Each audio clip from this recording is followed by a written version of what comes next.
História de Dona Clara, uma jornada de dor, coragem e recomeço. Oi, minha amiga, você já sentiu aquele aperto no coração, como se o mundo inteiro estivesse desmoronando e você não soubesse por onde começar de novo? Pois é, senta aí, pega um café, que hoje eu vou te contar a minha história. Eu sou Dona Clara, tenho 75 anos, e minha vida foi uma montanha-russa de emoções, cheia de segredos, dores e, acredite, uma esperança que nunca me deixou desistir. Não vou te entediar com detalhes desnecessários, mas prepare-se, porque o que vem pela frente é de arrepiar. E no final, me diz, você já passou por algo assim? Ou conhece alguém que teve que recomeçar do zero? Deixa seu comentário aí que eu quero saber de onde você está me ouvindo, tá bom? Nasci em 1948, numa cidadezinha chamada Cumaná, lá na Venezuela. Era um lugar onde o sol parecia queimar a alma, mas as pessoas eram quentes, cheias de vida. Minha mãe, Dona Teresa, era costureira e meu pai, seu Manuel, trabalhava no porto. A gente vivia numa casa simples, com paredes de barro e um quintal onde as galinhas ciscavam o dia todo. Lembro do cheiro de café fresco pela manhã, da minha mãe cantando enquanto costurava, e das risadas dos meus irmãos mais novos, Diego e Luzia. Éramos pobres, mas felizes, sabe? Naquele tempo, a Venezuela era um lugar de sonhos, com petróleo jorrando e promessas de prosperidade. Mas, como a vida gosta de pregar peças, nem tudo foi um mar de rosas. Eu era a filha da mais velha e desde pequena carregava o peso de ajudar em casa. Aos 10 anos, já sabia cozinhar, lavar roupa e cuidar dos meus irmãos. Mas tinha algo que me marcava mais fundo, os cochichos dos vizinhos. Minha mãe, tão bonita, tão jovem, tinha um segredo que ninguém na cidade perdoava. Ela não era casada com meu pai. Na verdade, meu pai já tinha uma esposa, Dona Inês, uma mulher rica que vivia na parte alta de Cumaná. Eu, Diego e Luzia éramos os filhos do pecado, como as beatas da igreja gostavam de sussurrar. Na missa, elas seguravam seus rosários e nos olhavam de lado, como se a gente fosse carregar a desgraça para elas.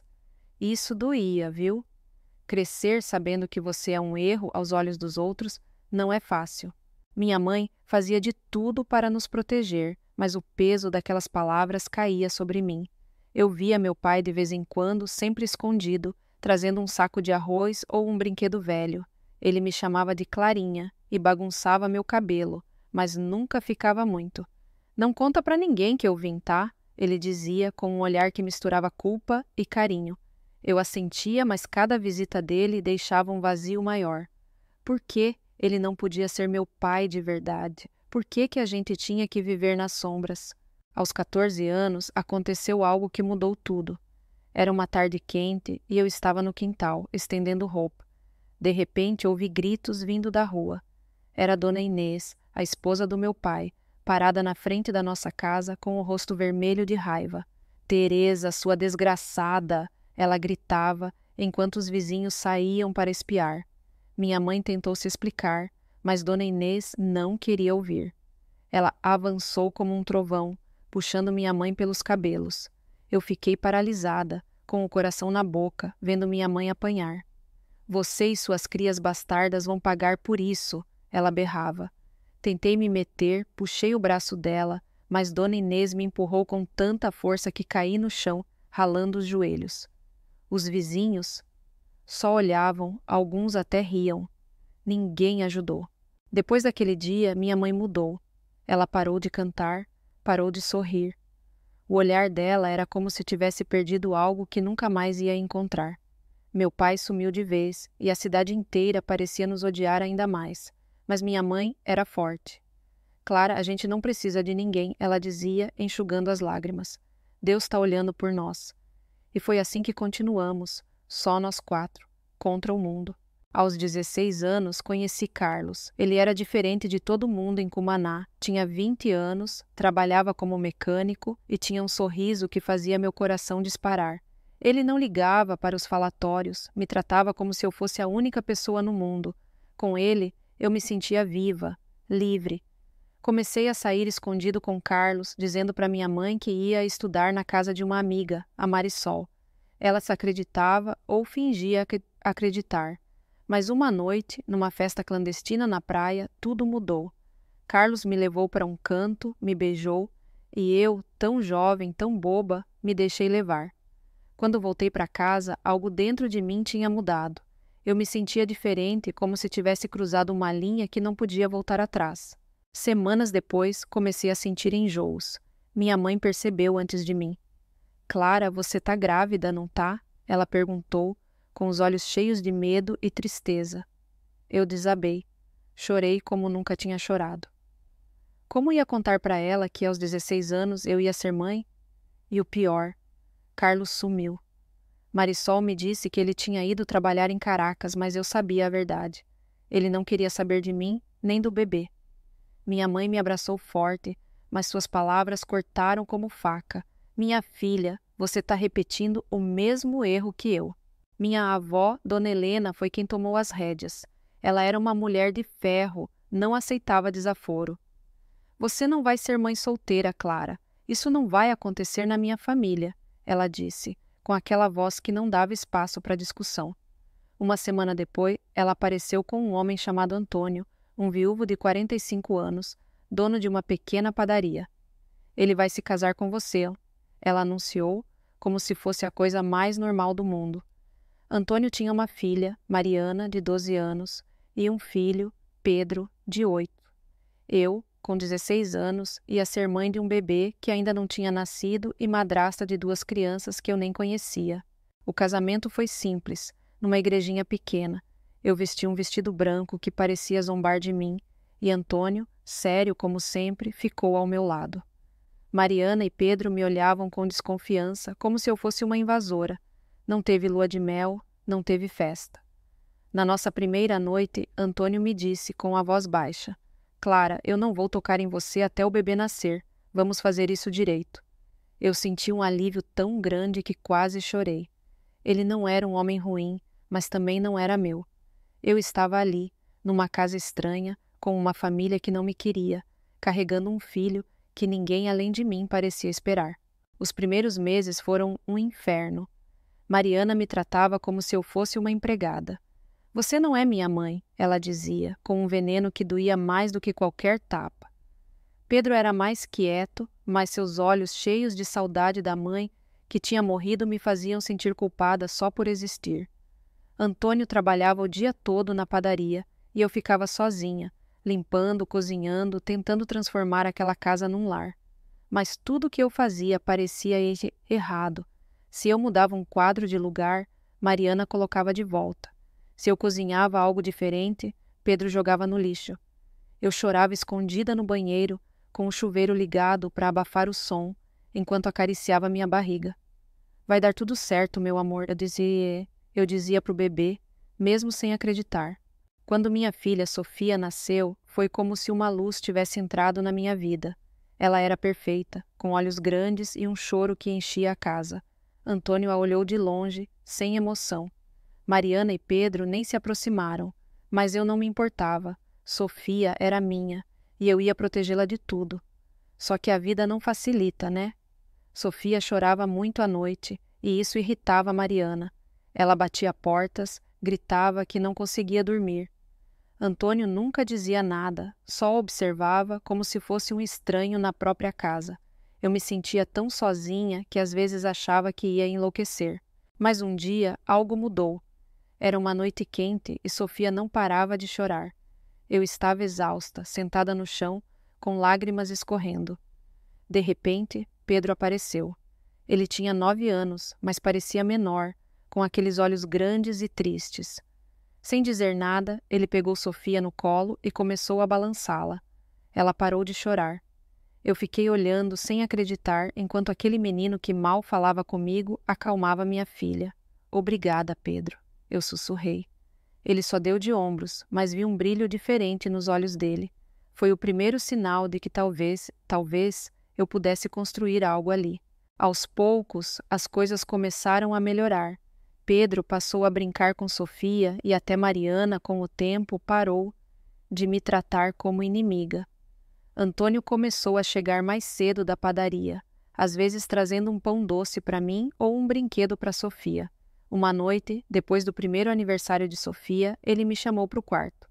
Clara, você está fazendo um bom trabalho, ele disse, segurando minha mão. Pela primeira vez senti que ele me via como mais do que uma obrigação. Naquela noite, nos aproximamos de verdade e foi como se uma barreira tivesse caído. Não era amor, não ainda, mas era respeito, era parceria. E para mim, isso já era muito. Os anos passaram e nossa família cresceu. Depois de Sofia, veio Miguel, depois Ana. Antônio se tornou um pai presente e Mariana e Pedro, mesmo com suas resistências, começaram a me chamar de mãe, de vez em quando. Cada vez que ouvia isso, meu coração dava um pulo. Não foi fácil, mas com paciência, com pequenos gestos, fui conquistando o espaço que nunca achei que teria. A padaria do Antônio prosperava e a gente vivia bem. Minha mãe, Dona Teresa, vinha nos visitar, trazendo doces e histórias. Minha avó, Dona Helena, sempre com seu jeito firme, dizia: Clara, mulher forte não espera, constrói. E eu construí, dia após dia, uma família que, mesmo imperfeita, era minha. Mas a vida, minha amiga, tem um jeito de nos testar. Por volta de 2013, quando o Maduro assumiu, a Venezuela começou a desmoronar. As prateleiras da padaria, que antes viviam cheias, começaram a ficar vazias.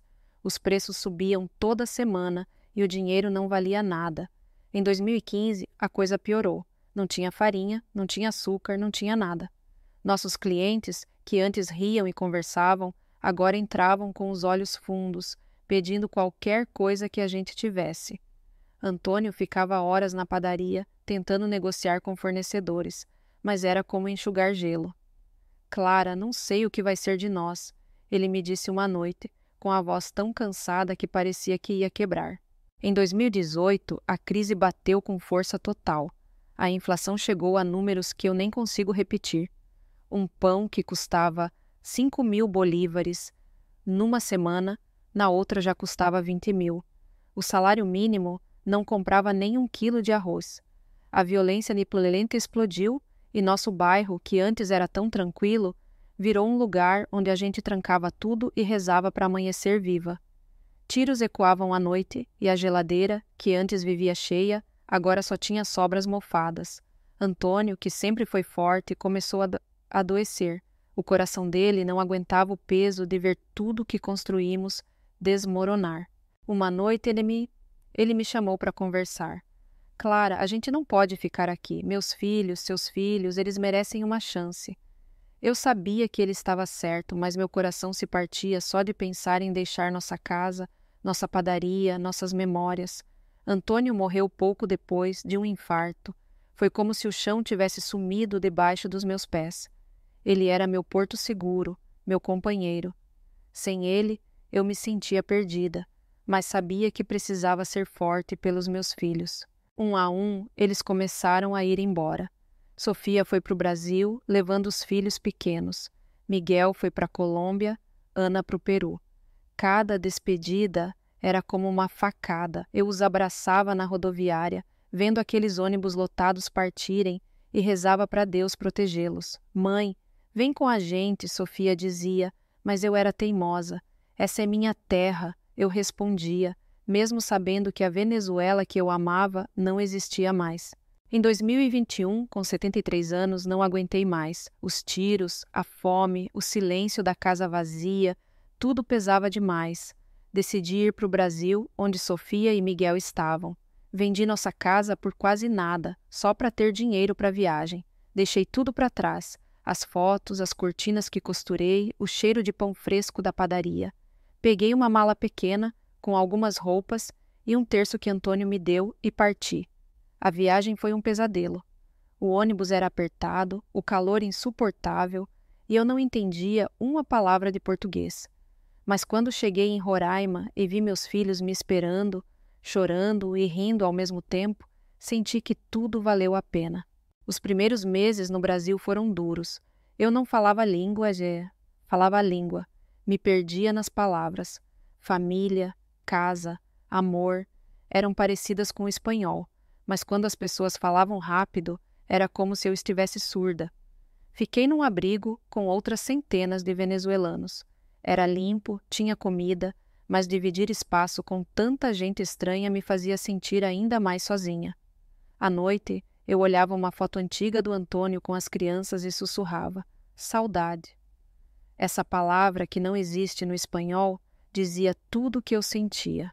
Com o tempo, graças à Operação Acolhida, conseguimos documentos e fomos para o Paraná. Lá, a vida começou a tomar forma. Meus filhos encontraram trabalho, meus netos foram para a escola.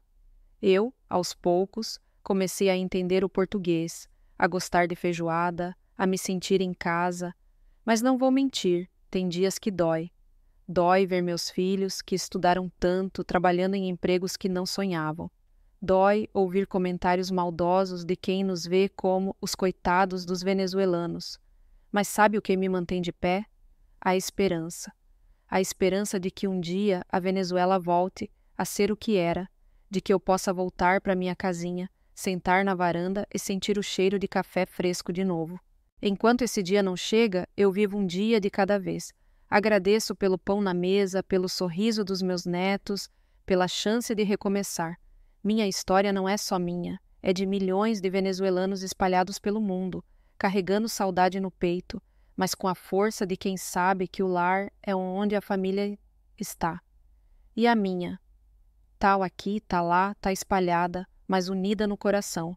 E você, minha amiga, né, Camila? O que achou da minha jornada? Já passou por algo assim? Ou conhece alguém que teve que deixar tudo para trás? Conta para mim nos comentários e não esquece de se inscrever no canal para apoiar essas histórias que vêm do coração. De onde você está me ouvindo?